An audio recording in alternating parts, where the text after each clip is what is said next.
Welcome to the Debriefing segment of Disembodied Podcast.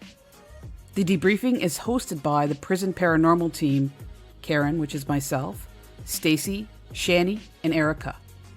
We talk about our investigations, the location itself, our impressions, and what we experienced. And we break down any evidence we have gathered. We'll play some EVPs, and you can tell us what you think. We will also discuss different topics like Ouija boards. Should you use them?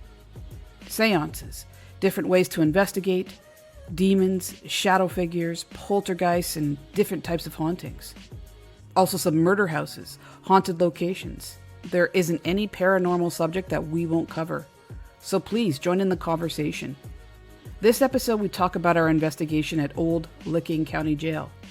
If you haven't listened to the previous episode about Old Licking County Jail, please do. It gives this episode some context. Besides, there's some really cool stuff to learn about it. Anyway, without further ado, here we go. This is Prism Paranormal. 4 really cool chicks here. I think we're very unique. I think you guys are going to really enjoy the things that we're going to talk about because I think our team stands out. So let's meet Stacy first. Why don't you tell us a little bit about yourself?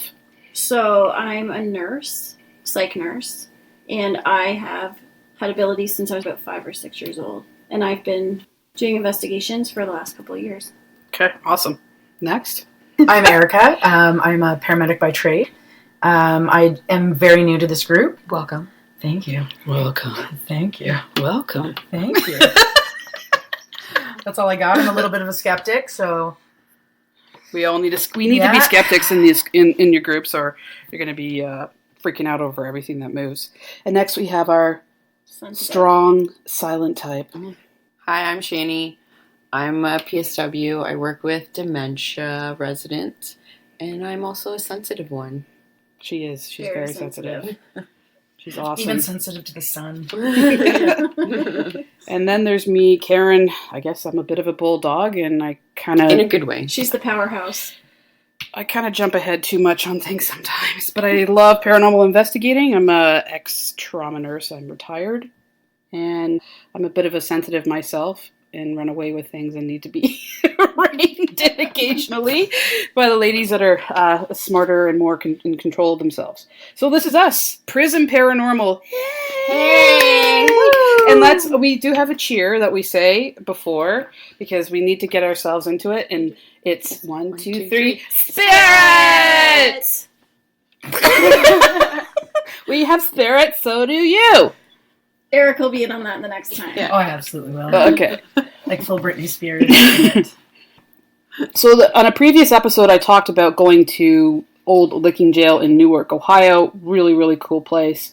And I discussed us going there as a team. And I think, why don't we talk about how everything went? So I know my first impression when I got there ahead of these guys a little bit, and I'm like, stop the car! I was sort of running out of the car as it was still moving, and I just saw this glorious building, and I was like, oh, this is fantastic. I could just feel it. Even just for its architecture, it just looks amazing. So that was my first impression. Yeah. Took a shitload of pictures, and then What year was it built? 1895? 1889. 1889. Yeah. When did it close? 1987. Yeah. A year before I was born. Oh, I was 10. And looking at those cells, can you believe... Up until 1987. Yeah. I was 17, man, and there was people in these, like, stank little cells. And sometimes up to 6 people, they said. Yeah. Oh, man. On the and look at the male beds. ones. On the male floor. Like, you even putting a mat on that or a piece of foam, like... I'm short, and I lied down, and there wasn't much headroom or foot room, so if you were over 5'2", if you were pushing, like, an average adult size, like, you'd be lying, like, you couldn't stretch out. My height. Not only that, but they were open to the elements, is what they said. Okay, so why don't we get to that part? You guys tell me your impression, and I want to talk about that, because I didn't quite understand what that meant. The windows that were... So it was basically the whole prison, so you know the windows that are there now, there were just the bars. There was no actual window.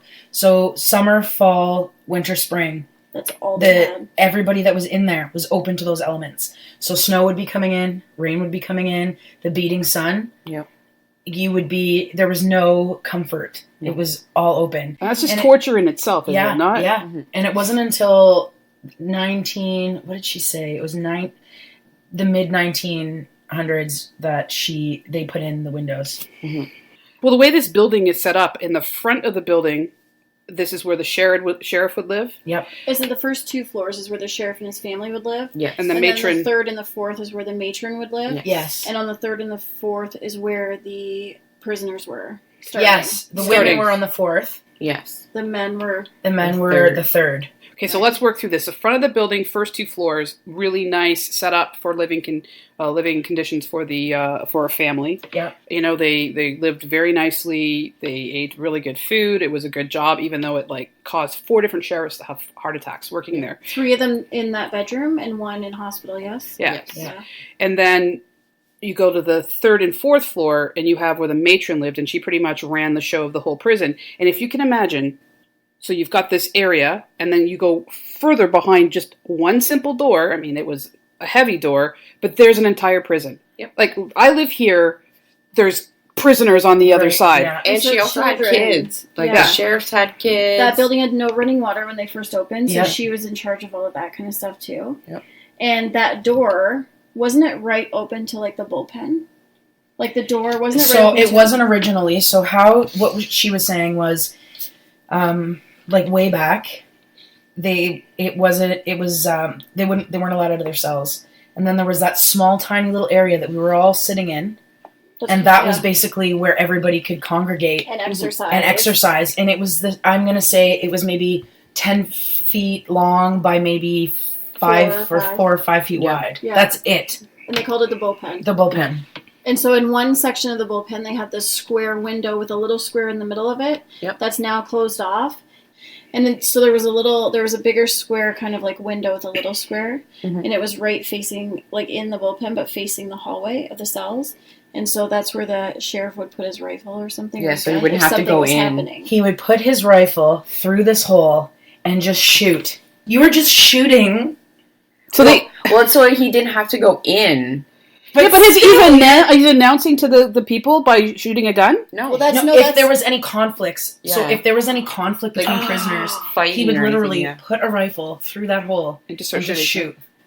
And it Bang, was, bang, bang. and it Yep. was down, it basically showed the center of the hallway. You didn't see that? Yeah, right down the center of the hallway. I missed out on some stuff because some of the stuff I stood back and was taking pictures and that, so I yeah. didn't hear everything. But So we got a lot more because we spent so much time on the 4th and the 3rd floor. I got a lot more about what was going on in the basement. So this Right. is kind of good in that sense. We should have been all together, but in the same token, I think when we go back, we have, between all of us, have a really good feel for Just the don't whole leave place. us on a floor alone. Each of us get a floor. And Yeah. leave Shan on 3rd, and we'll tell you why after. I want to be on a floor alone. Can we do that? No, I'm we cannot. I totally want to be locked in it. Oh, when we go to I'm not. Ohio State Reformatory, I want to be locked into the hole. No, thank you. Okay, so See, that ain't happening. we're just gonna skip that. Yeah. So also in that bullpen was the shower.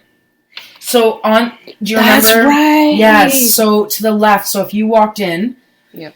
it was to the right was that window, Mhm. and to the left was the shower. And that shower, even the living, I don't understand. The Just living the- conditions there were You absolutely got horrible. locked in the in the shower by jail, the bars. Just Yeah. a door with bars. And these bathrooms and showers were long and narrow. Yes. So if you were in there, you'd be claustrophobic. But if someone came in after you, you're screwed. There's Yeah. no getting away. No, No. because That would be me. when I saw these bathrooms, I'm like, I have never seen bathrooms like this No. before. There was where the matron and sheriff lived, long, narrow, almost looked like a hallway, Well, Yeah. and didn't a the one toilet at the bathroom- back. Like a And closet there's, almost. and there's yeah. no way. So there's one way in and one way out. Yeah. That's it. You have to come No, out the way you came in. Emergency windows, nothing like No. that. It was just Yep. so the 4th floor was That was for the females. for women And juvenile. and children. Yep. Yeah. I remember I asked one of the people there, and I said, well, what could a kid do? So bad. And who was it that said, well, kids can murder too? And I'm thinking, No, they're how many of those they're kids in like, there were what murderers? kind of kid, or what? How'd she say that though? Or what couldn't they do? And I'm like, This is in like the 1800s. Like what? Well, I could see stealing stuff, that kind of thing. But Maybe you being had delinquent. there were psychopath children back then, just like there are now. There are, but do you think how many of those kids that were actually locked up were psychopath children? Well, there might have probably been a couple out of them, but the one, I think that a lot of them had just like mental health issues that weren't obviously addressed because they didn't know, and especially that one that took his life in the shower on the 4th floor. Because those children were being put into these cells with like a murderer. So yes, let's say they did steal, or a rapist. Let's say they did steal something. How could they be put into these cells with a grown adult? Mm-hmm. Like, who knows what happened to them? They said we don't know. The youngest was 8 years old. 8 years old. Yeah, it's atrocious. I mean, I don't know. I just think about what the laws were like then and what the justice system was like then, and but their justice system is different than ours. Yes. Mm-hmm. Yeah, but even I mean, you can hear, there's horror stories about the Don jail here in Ontario and stuff like that. There's a lot of, I don't know. It just I guess it was one of those things that just astounded me when I think of like a kid being stuck in an adult prison for, okay, maybe they murdered somebody, but it's probably more likely, like you said, Stacey, mental health, thievery, who knows, breaking a window. And then you're screwed, and then you're stuck there. And if it was an open prison at that time, they were exposed to the elements, and who knows what else. And so we moved down to the 3rd floor. So it's the 3rd and 2nd floor where the male prisoners stayed. Yes. Now, I believe that the prison could hold safely 66 people. But you got to know there was more than 66 people. Well, we also had in the basement, they had the drunk tank where they had many people in there at one time. And they had like... Not isolation, what is it called? Segregation? Well, that's a whole other story getting down. We'll talk about the 3rd floor, but the basement, the dungeon is what they called it. And people were chained to the walls. And they could walk as the length of the chain. And you actually do hear some, I have a couple of VBPs that I haven't played for you guys yet, where I'm talking and you can hear chains. None of us were wearing anything to make a chain sound, right? Yeah. We did that check because we were down at the other end when you guys were down in the drunk tank, and it was just one of the mediums that was there, and myself, and we heard what almost sounded like a stopwatch on a chain that fell. It was like almost like, you know how you would take it out of a pocket up at the top on your chest and it fell into your hand or something? That's what we heard. So we were checking like buttons on her bag, and we were checking like the things on the walls in there, and it was nothing, but we both heard it at the exact same time. But she also said that there was somebody with a top hat and a mustache that was standing behind me like the whole time, like with his arms crossed, leaning against the wall, trying to figure out who I was and why I was there. This place is, it's like a all-in-one, one-stop shopping for, a ghost adventure for sure, but, some not that would blow the top of your head off, and some shit that is like, really scary. Oh, yeah. So the 3rd floor, I didn't really get to explore that. You guys were there. Yeah, we did. So why don't you guys tell us about the David, right? Yeah, so... So first of all, on the 4th floor, what did you guys experience? So why don't we talk about your experiences? So a lot. So the 4th floor is where we started. We were in there, it was the 3 of us, so Shani and Erica and myself, and then 2 of the psychic mediums that were there, Beth and Ann. Talk about the 3rd floor, about that man, because I was just saying that we saw the cross man was the 3rd floor. Beth saw the same thing. Yeah, she did. Mm-hmm. And she's a medium. Yeah, they actually had somebody, she was just visiting like us. Mm-hmm. She walked down the hall using your green laser light. Yep. That made the grid down the hall. This is on 3rd floor? Yeah. She walked down the hall by herself, and they made her stop in the middle. She did this voluntarily. She wasn't forced, go down that hall. Beth asked her to walk down until she didn't want to walk anymore. Yeah. So she made it about halfway. And we're like... That's when we saw the person with the cross. Mm-hmm. Not only that... So she just felt too freaked out to go any further. Yeah, she couldn't go any further. She was freaked right out. We left because we heard that one of our team members was attacked. Then I got left by myself. Peace. You guys left. And then Shani had to go down the end of the hall to get the box. No, you didn't. Yeah, I did. I wouldn't have done it. I would have said, peace out, box. She went buy me box. No. And I would have been all right with that. I went by myself. We'll come get that in the morning. Yeah. I went by myself. Or would just be, box, move your way down here. That guy with the cross, you want to kick it this way? Whoever moved the chairs, the box shouldn't be too much work. If it moved, I would have literally shit my pants. But See, so Remember that? The box kept going off on the left side. yeah. Remember that? The box kept going off on the left side. This box that Yes, we're it talking did. about is it picks up on static electricity. So, anyways, I'm by myself, okay? Beth and Tessa and her friend are talking, and I'm like, and I look down the hall, and I'm like, fuck, I gotta go and get it. And I'm like, oh, how do I do this? How do I do this? Can somebody else go get that box, please? That's what you say. Yeah, I'm like, Beth, while you're down there having your little moment, you want to kick that box this way? no, she was, no, Not she my was still box, at that the box. front. No, she was at the front. Quit kicking boxes. So I literally, okay, I like ran down the hall, okay? I just ran. But where Tessa stopped, okay, so I like ran past, all I felt was this on my shoulder. And I kept running, grabbed it. So Shani's indicating that she felt someone touch her. I grabbed the box, and then I ran all the way back. And I was still by myself. Not only that, but sitting in that. Remember, we were sitting there and we can see something in the second cell on the right hand side. There was like a. It was like head. somebody like this, like Just poking Yeah, around the yeah. corner looking at you. Yeah. And we all saw it. 11 people sitting there. And Beth couldn't look down the hall. She was looking at us, and she's like, we said, oh, we just saw something, and Beth was like, second cell on the right. Yeah, she was not looking. She was Is that facing the us. She just knew Boomia? exactly. Yes. The which So one? her back was to it. The Yeah. peekaboo one, yeah. Her back That was was to it. the Is that- hallway. So there's a story of a peekaboo man. Not a story, but there's a entity there that just does that. He- Pokes his head He'll around. go like, he'll look around a cell, and then he'll peek back. No one has actually ever seen him, because as soon as they move down there, he's like gone. So he could just be like some shy ghost. That sounds silly, but At like, first, I was like, it's got to be a shadow. But It's a we- shadow Yeah. from something. Or someone. Or, you know, but that's the somebody's- thing with this paranormal stuff is that we use our logic, our everyday logic that tells Yeah. us this is what it has to be, X, Y, Z, Yep. blah, blah, blah. But this is what gets us excited because, like, Oh. what the hell is And it then actually? Especially Yeah. when... And then it happens and you're like, oh, nope, don't know how to explain that away, or right? especially when we Yeah. all see it, and you're like, what? What do you mean? You see that? You see that too? Yeah, because then it's like. And you it's almost like don't want to say confirmation. something, especially growing up and seeing stuff. You don't want to tell anybody that, oh, I just saw that or this or that. And that's what's brilliant about coming together with groups like this, because Yeah. we can go, hey, man, let's try to Yeah. explain some of Or this I shit, feel the right? same Then it makes way. you question Right? things. You don't like, feel so crazy. if everything was ever real to begin with, everything that you saw as a kid, like, remember that time I saw that? So, like, when my ability started, it was in a dream and it was an elevator. So that's, like, how mine started. And it was, like, Yeah. a traumatic event that started it. But then you wonder, like, maybe that person that I saw, like, and I thought they were dressed stupid for going out to the mall in that white gown was, like, not an actual person. Because now you're like, oh, now you question everything. Yeah, all the things. I got a story when it really stands out to me as a kid. I was told that I was a bit of a weird kid. I was really quiet. You'd never know it now. But I honestly didn't say shit if my mouth was full until I was about 5. And even older, I just only talked to who I wanted to talk to, and that was it. But my mom, there were Kmarts in Canada. We were at this Kmart, and I would wander off, kind of like how I wander off I now. would do that too. I like to, the circular ones that the circular things that you can hang all the clothes off Yeah. of, those stands, and I like to go in the middle of them and like watch I used people. to do that too. Yeah.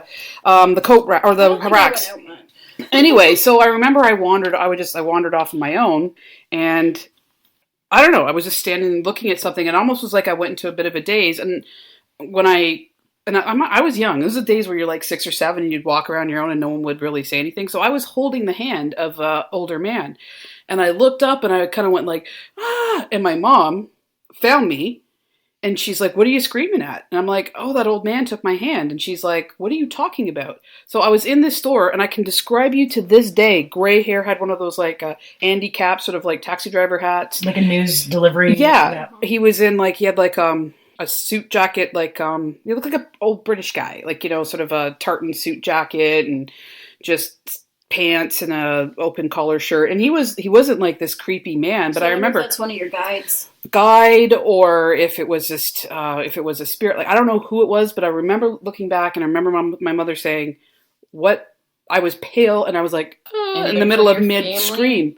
I don't know who it was, but I didn't necessarily feel scared. I was startled, like, whoa, like what's.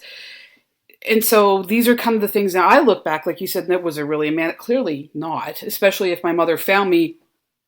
Yeah. I was in an see 'em. open aisle where things were like lower. So let's say where you could buy, I don't know, socks or underwear stuff. It's like lower. It wasn't like big racks of stuff. So I look back at that now. I forgot about it. I'm thinking, and I asked my mom about it again. She's like, yeah, I remember when that happened. So there you go. How much of these people that you sit and have a conversation with or saw or walk by and go, so that's, anyway. So that makes me think like I've been seeing, but I don't have that ability to see anymore. I feel, I can sense, I will see spirit lights, shadows, maybe some mists, but I've never seen, I don't think since I was younger, a full body apparition.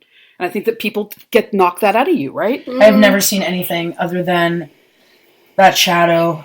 Like, you could literally see it looked like somebody peeking. Now, when I think, I'm like, that could totally have been a shadow off of somebody's boot or equipment, or they weren't moving. I know, you're looking at me like, come on. But it's hard to beat that out of your own head, right? I'm like, there's an explanation. I think it takes somebody actually seeing something and actually feeling something to actually know that it's... So, Shani, I'll tell a little story about Shani and I. She was very quiet when I first met her and didn't talk to anybody and didn't really get involved with anybody. 5 years ago. We 2 minutes ago. go away every year, and we went to, this was Cuba 2 years ago, was it? No, this was like last year. Was it last year? So Shani's just becoming like more interested and open with like spirits and all that kind of stuff and her energy. The paranormal. Yeah. And we both saw the same thing in our room. So the same person in our room. He was dressed the same. He was standing the same. He was leaning against the same wall. I saw him the day before. She saw him the day after. And she said something. And I'm like, was he wearing like a sombrero hat? Yeah. And what else was he wearing? He had something in his mouth. Yeah, and like he was, cigar? Yeah, and he was like leaning with his one leg up against the wall with kind of like his arms down. And I'm like, are you we saw serious the right now? exact That same was a thing. reflection of an empty tequila bottle, I think. You know, like the little guy that's almost tequila bottles? That's what you guys saw. No. Yeah. He was like, The light came through and... Yeah, exactly. he was standing right beside a lamp. And I saw him clear as day. Yeah, you could see everything. And then I'm like, okay, I went back to sleep. The next night, she saw him, and then we were in the pool. Did you say anything to her, or you just sort of like kept it to yourself? She didn't say anything. I didn't say anything to her. Until you saw Until it. I said And it. then we were just swimming in the pool, and I was just like, hey, did you see this guy? And she goes, was he standing in the corner and beside the lamp and with a sombrero hat? And I'm like... Described everything the exact I'm same. like, are you... Everything. Seriously right now?